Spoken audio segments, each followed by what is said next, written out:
السلام علیکم ورحمۃ اللہ وبرکاتہ۔ اللہم ربنا الہمنا رشدنا واعذنا من شرور انفسنا، اللہم ارنا الحق حقا وارزقنا اتباعہ وارنا الباطل باطلا وارزقنا اجتنابہ، اللہم ارحمنا بالقرآن العظیم واجعلہ لنا اماما وہدا ورحمہ، اللہم ذکرنا منہ ما نسینا وعلمنا منہ ما جہلنا وارزقنا تلاوتہ آناء اللیل واطراف النہار واجعلہ لنا حجۃ یا رب العالمین آمین۔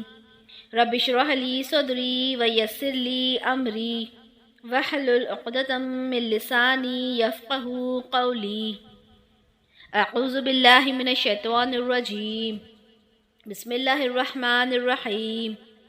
الم تر کیف فعل ربک باصحاب الفیل الم یجعل کیدہم فی تضلیل وارسل علیہم طیرا ابابیل ترمیہم بحجارۃ من سجیل فجعلہم کعصف مأکول۔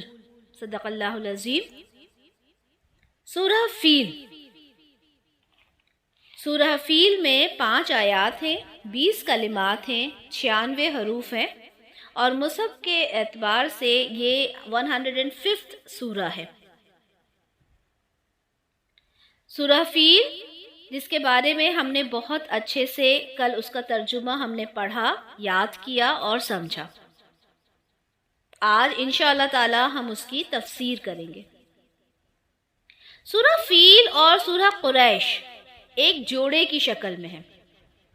اس کا مضمون ہے مکہ کا تاریخی پس منظر، قریش کا تاریخی پس منظر، اور جس سال یہ واقعہ ہوا یعنی اصحاب الفیل کا، اسی سال آپ صلی اللہ علیہ وسلم کی ولادت ہوئی۔ یہ سورہ مکی ہے اور یہ واقعہ عربوں میں بہت زیادہ مشہور تھا۔ ہم اس سورہ کا تاریخی پس منظر دیکھتے ہیں۔ اسے سمجھنے کے لیے ہمیں یمن کو اور حبش کو سمجھنا ہوگا۔ یمن پر جب عیسائیوں کے اوپر بہت ظلم ہوا تو اس کا بدلہ لینے کے لیے حبش کی جو عیسائی سلطنت تھی اس نے یمن پر حملہ کیا اور اسے اپنے قبضے میں لے لیا۔ لیکن یہاں ایک بات بہت اچھے سے سمجھ لیں کہ یہ سب محض مذہبی جذبے سے نہیں ہوا تھا کہ عیسائیوں کے اوپر حملہ ہو رہا تھا، اس وجہ سے حبش نے، عیسائی سلطنت جو تھی حبش کی، اس نے یمن پر حملہ کیا، بلکہ اس کے پیچھے معاشی اور سیاسی ریزنز بھی تھے۔ بلکہ یہ کہنا غلط نہیں ہوگا کہ مین ریزن معاشی اور سیاسی ہی تھا۔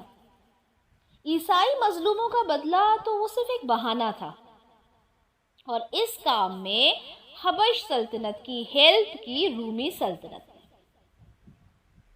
اور رومی سلطنت جب سے مصر اور شام پر قابض ہوئی تھی، اسی وقت سے اس کی کوشش تھی کہ وہ مشرقی افریقہ، ہندوستان، انڈونیشیا وغیرہ ممالک کے ساتھ جس تجارت پر عرب صدیوں سے قابض ہے، اسے عربوں کے قبضے سے نکال کر خود اپنے قبضے میں لے لے۔ یعنی رومی سلطنت یہ چاہتی تھی کہ جو عربز جو تجارت کر رہے ہیں وہ اسے اپنے قبضے میں لے لیں، اور اسی مقصد سے رومی سلطنت نے ایک بڑی فوج عرب کے مغربی ساحل پر اتاری، لیکن وہ ناکام رہے، سکسیسفل نہیں ہو پایا ان کا یہ کام۔ لیکن انہوں نے عربز کی وہ جو تجارت تھی جو وہ سمندر کے راستے سے کرتے تھے اسے بند کر دی۔ اب کیا بچا؟ اب صرف بری راستہ بچا تھا جہاں سے تجارت ہوتی تھی، اور اس راستے کو قبضے میں لینے کے لیے رومی سلطنت نے حبش کی عیسائی حکومت کے ساتھ ہاتھ ملا لیا اور یمن پر حبش حکومت کو قابض کر دیا۔ یعنی یہاں سے شروعات ہو گئی۔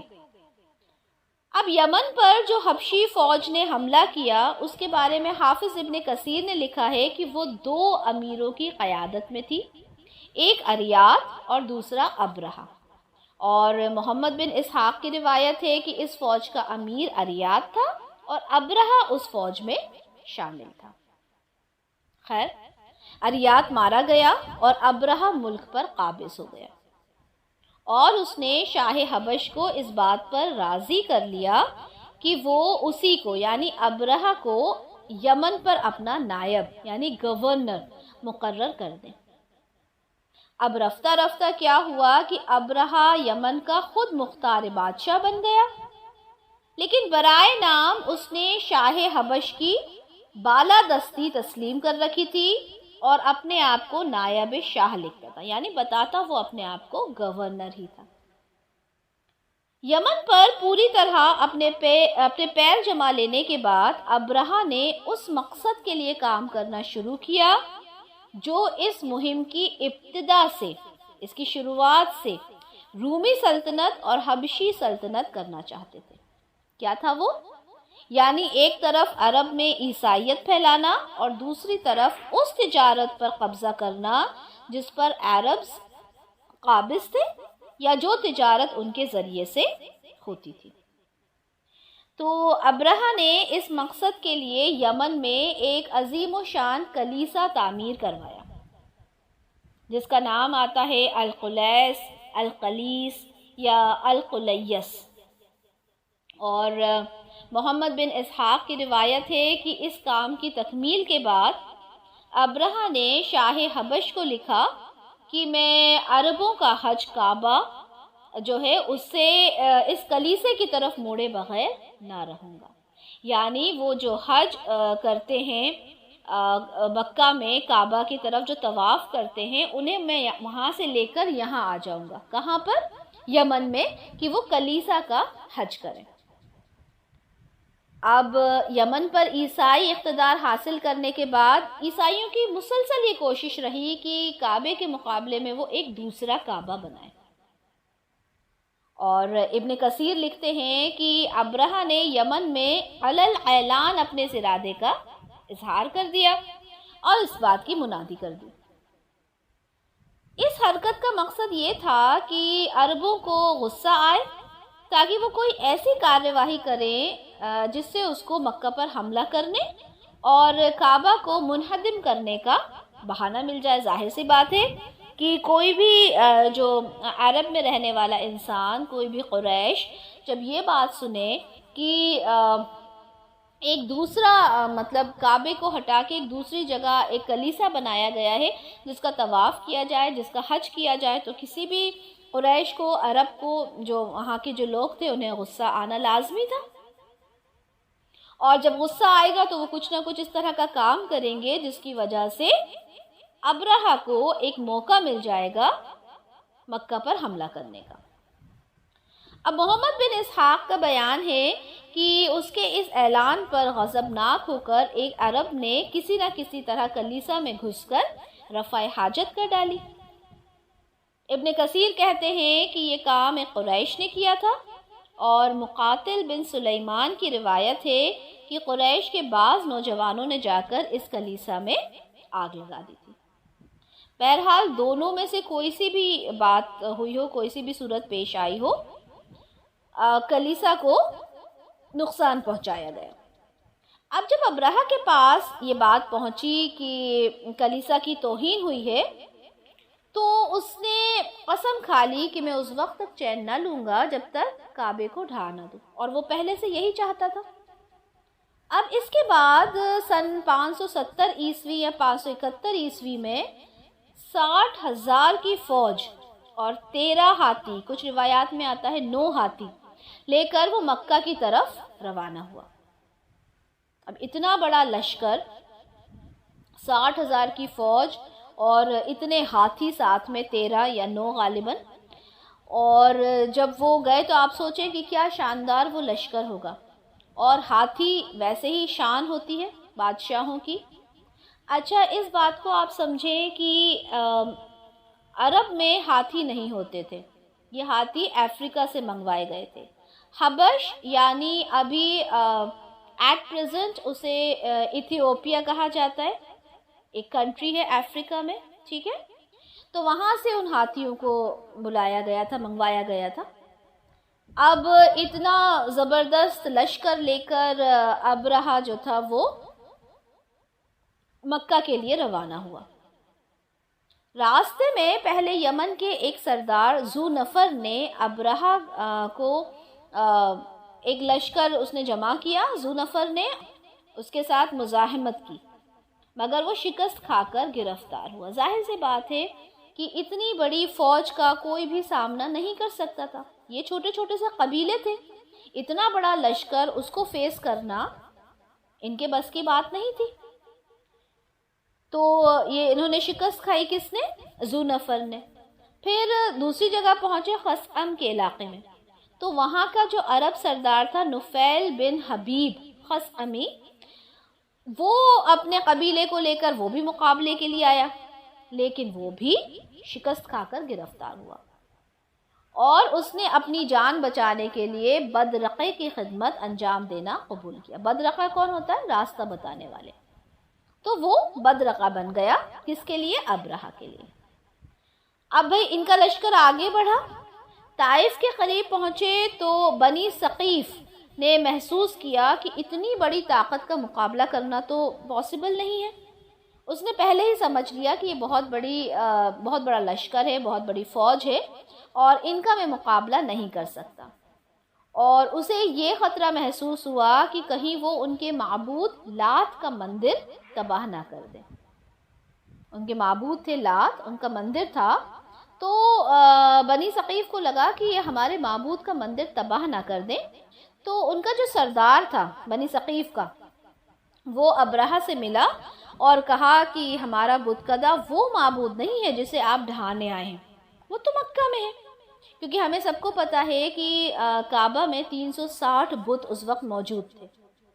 تو انہوں نے کہا کہ یہ وہ بت نہیں ہے جسے آپ تباہ کرنے آئے ہیں، جسے آپ ڈھانے آئے ہیں، اس لیے آپ ہمارے معبود کو چھوڑ دیں اور ہم آپ کو مکہ کا راستہ بتانے کے لیے ایک بدرقہ دے دیتے ہیں. ابرہہ نے یہ بات قبول کر لی اور بنی ثقیف نے ابو رغال نام کے ایک آدمی کو ان کے ساتھ کر دیا راستہ بتانے کے لیے. جب مکہ 3 کوس رہ گیا تو المغمس نام ایک مقام پر پہنچ کر ابو رغال مر گیا. اور کہا جاتا ہے کہ جو عربس تھے انہوں نے مدتوں تک اس کی قبر پر سنگباری کی. ظاہر سی بات ہے وہی وہ انسان تھا جو ابرہہ کی فوج کو مکہ کا راستہ بتاتا تھا. اب اس کو جب وہ مر گیا تو اس کی قبر پر برسوں تک یہ لوگ سنگباری کرتے رہے اور بنی ثقیف کو وہ طعنے دیا کرتے تھے کہ انہوں نے لات کے مندر کو بچانے کے لیے بیت اللہ پر حملہ کرنے والوں کا ساتھ دیا. محمد بن اسحاق کی روایت ہے کہ المغمس سے ابرہہ آگے بڑھا اور اس کے لشکر نے قریش کے بہت سے مویشی لوٹ لیے. جیسا کہ ہوتا ہے کہ کوئی بھی جنگ ہوتی ہے، کوئی بھی اس طرح کا بڑا مقابلہ ہوتا ہے تو اس سے پہلے تھوڑی سی لوٹ مار ہوتی ہے. اسی کے تحت کچھ مویشی لوٹ لیے، جس میں رسول اللہ صلی اللہ علیہ وسلم کے دادا عبد المطلب کے بھی 200 اونٹ تھے. اچھا، اس کے بعد اس نے اپنے ایک ایلچی کو مکہ بھیجا اور اس کے ذریعے اہل مکہ کو پیغام دیا کہ میں تم سے لڑنے نہیں آیا بلکہ اس گھر یعنی کعبہ کو ڈھانے آیا ہوں. اگر تم نہ لڑو تو میں تمہارے جان اور مال کو بخش دوں گا. اور ایلچی کو یہ بھی ہدایت دی کہ اگر اہل مکہ بات کرنا چاہیں تو ان کے سردار کو میرے پاس لے آنا. اس وقت مکہ کا جو سب سے بڑے جو سردار تھے وہ تھے عبد المطلب یعنی رسول اللہ صلی اللہ علیہ وسلم کے دادا. ایلچی نے ان سے کہا کہ ابرہہ کا جو بھی پیغام تھا وہ آ کے ان کو سنا دیا ایلچی نے. تو عبد المطلب جو تھے انہوں نے کہا کہ میں ابرہہ سے لڑنے کی طاقت نہیں رکھتا، کیونکہ ظاہر سی بات ہے ان کا قبیلہ اتنا بڑا نہیں تھا کہ وہ 60,000 لشکر کے ساتھ لڑائی لڑ سکے، جنگ کر سکے. تو انہوں نے کہا کہ یہ اللہ کا گھر ہے، وہ چاہے گا تو اپنے گھر کو بچا لے گا۔ تو ایلچی نے کہا کہ آپ میرے ساتھ ابرہہ کے پاس چلیں۔ وہ اس پر راضی ہو گئے اور اس کے ساتھ چلے گئے۔ عبد المطلب وہ بہت وسیع شاندار شخص تھے، ان کی شخصیت بہت شاندار تھی، بہت امپریسو تھی۔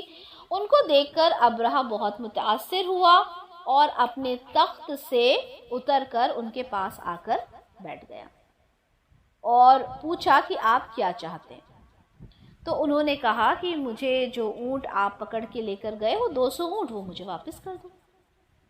تو ابرہہ نے کہا کہ آپ کو دیکھ کر تو میں بہت متاثر ہوا تھا کہ آپ مجھ سے بات کریں گے کعبہ سے ریلیٹڈ، لیکن آپ کی یہ بات سن کر تو مجھے بڑا عجیب لگا کہ آپ اپنے اونٹوں کا مطالبہ کر رہے ہیں، اور یہ گھر جو آپ کا اور آپ کے دین آبائی کا مرجع ہے، اس کے بارے میں آپ نے کچھ نہیں کہا۔ تو انہوں نے کہا کہ میں تو صرف اپنے اونٹوں کا مطالبہ کر رہا ہوں کیونکہ میں ان کا مالک ہوں، اور انہی کے بارے میں آپ سے درخواست کر رہا ہوں۔ رہی بات اس گھر کی، تو اس کا تو ایک رب ہے اور وہی اس کی حفاظت کر لے گا۔ اس پر ابرہہ نے جواب دیا کہ وہ اس کو مجھ سے نہیں بچا سکے گا، یعنی اس گھر کا رب مجھ سے اس کو نہیں بچا سکے گا۔ تو عبد المطلب نے کہا کہ آپ جانیں اور وہ جانیں۔ یہ کہہ کر وہ ابرہہ کے پاس سے اٹھ گئے اور ابرہہ نے ان کے اونٹ بھی واپس کر دی، کیونکہ اونٹ سے تو ظاہر سی بات ہے ابرہہ کو کوئی مطلب نہیں تھا، کوئی مقصد نہیں تھا۔ اس کا مقصد کیا تھا؟ کعبہ کو ڈھانا۔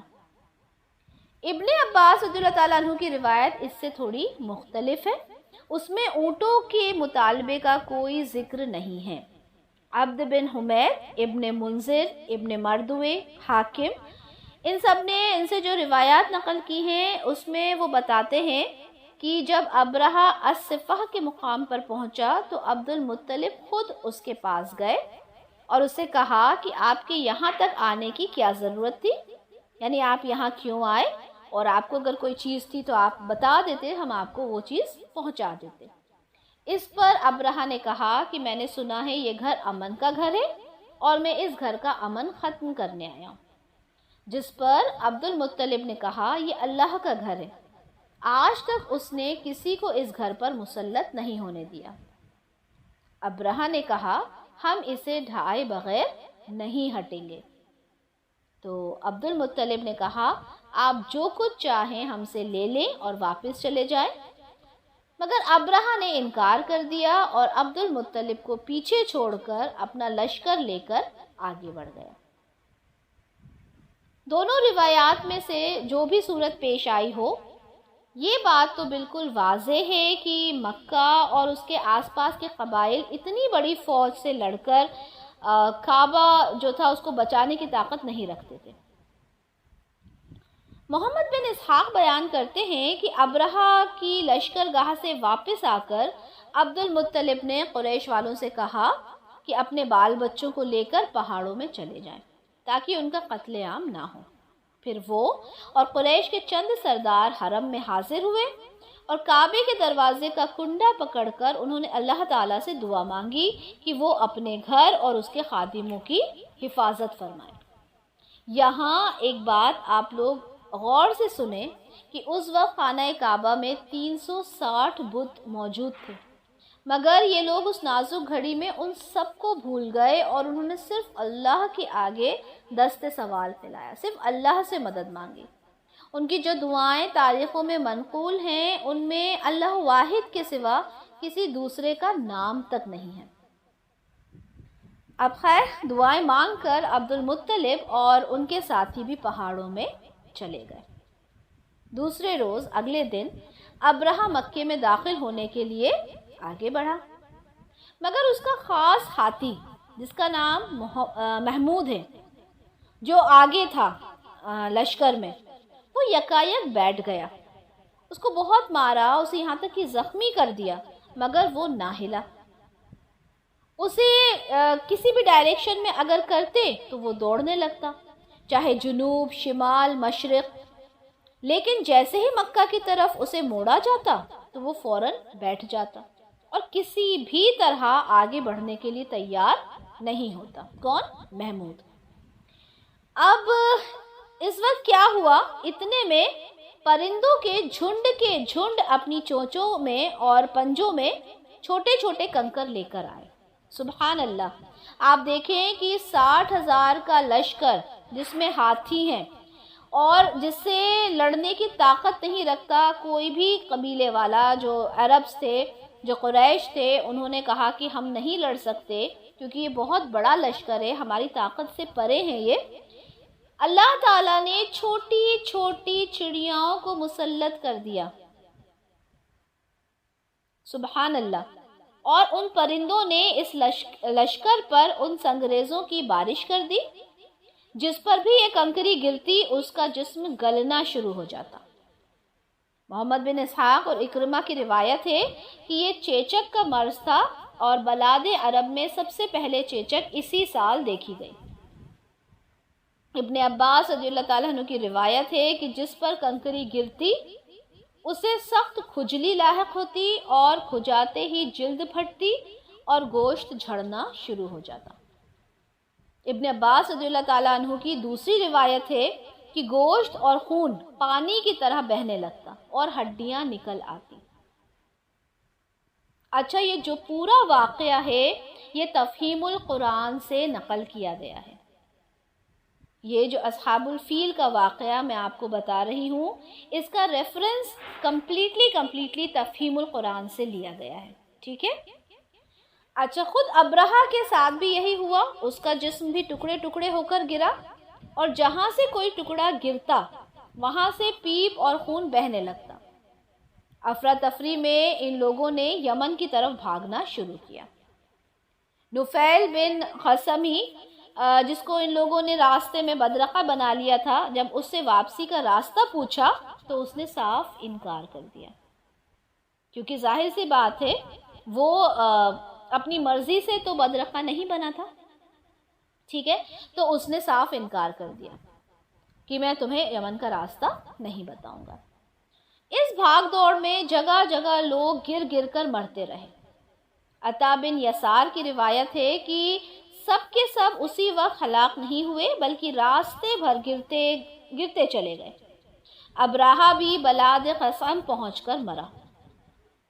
یہ واقعہ مزدلفہ اور منی کے درمیان وادی محصب کے قریب محصر کے مقام پر پیش آیا۔ صحیح مسلم اور ابو داؤد کی روایت کے مطابق رسول اللہ صلی اللہ علیہ وسلم کے حجۃ الوداع کے جو قصہ امام جعفر صادق نے اپنے والد امام محمد باقر سے اور انہوں نے حضرت جابر بن عبداللہ سے نقل کیا، اس میں وہ بیان فرماتے ہیں کہ رسول اللہ صلی اللہ علیہ وسلم جب مزدلفہ سے منی کی طرف چلے تو محصر کی وادی میں آپ صلی اللہ علیہ وسلم نے رفتار تیز کر دی۔ امام نووی اس کی شرح کرتے ہوئے لکھتے ہیں کہ اصحاب الفیل کا واقعہ اسی جگہ پیش آیا تھا، اس لیے سنت یہی ہے کہ آدمی یہاں سے جلدی گزر جائے۔ اور یہ اتنا بڑا واقعہ تھا، اتنا مشہور واقعہ تھا کہ تمام عرب میں اس کی شہرت ہو گئی اور سب نے اسے اللہ تعالیٰ کی قدرت کا اعجاز قرار دیا، اور کہیں بھی اشارتاً بھی یہ نہیں کہا کہ اس میں ان بتوں کا بھی کوئی دخل ہے جو کعبہ میں پوجے جاتے تھے۔ حضرت ام ہانی اور حضرت زبیر بن عوان کی روایت ہے کہ رسول اللہ صلی اللہ علیہ وسلم نے فرمایا کہ قریش نے 10 سال، یا بعض روایت میں آتا ہے 7 سال تک اللہ وحدہ لا شریک کے سوا کسی کی عبادت نہیں کی، یعنی وہ صرف اللہ کی عبادت میں لگے رہے۔ جس سال یہ واقعہ پیش آیا اسے عرب عام الفیل یعنی ہاتھیوں کا سال کہتے ہیں، اور اسی سال رسول اللہ صلی اللہ علیہ وسلم کی ولادت مبارکہ ہوئی۔ محدثین کا اس بات پر قریب اتفاق ہے کہ اصحاب الفیل کا واقعہ محرم میں پیش آیا تھا اور حضور صلی اللہ علیہ وسلم کی ولادت ربیع الاول میں۔ تو یہ پورا تاریخی پس منظر تھا اس سورہ کا کہ کس طرح سے اللہ تعالیٰ نے بیت اللہ کی حفاظت کی اور کس طرح سے پرندے جو تھے وہ جھنڈ کے جھنڈ آئے اور اتنے بڑے لشکر کو